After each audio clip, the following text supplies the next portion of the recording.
Now this illustration deals with the disconnecting means to a controller and to a motor. And of course this disconnect has to be in sight from or within sight. And you know that's a 50-foot rule that you find in Article 100 on page 37, defines what in sight from, within sight means.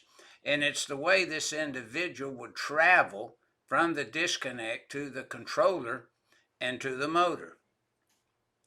And it has to be within 50 foot, the disconnect, and that is the way the bird flies in sight, but it's also route of travel also. So that's the 50-foot rule you see here in Article 100 on page 37. Now, if you remember 430.83A1, if you've reviewed these videos, dealt with the controller. And it had to be at least, 50 horsepower.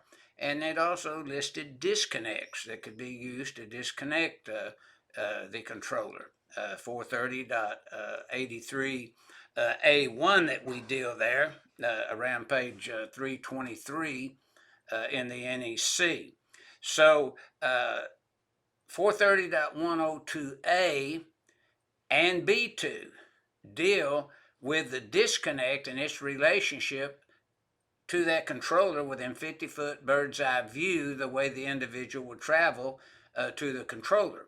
And that's what we're disconnecting right now, is the controller and the relationship between the disconnect and the controller. And that's what this figure 18-48 is illustrating.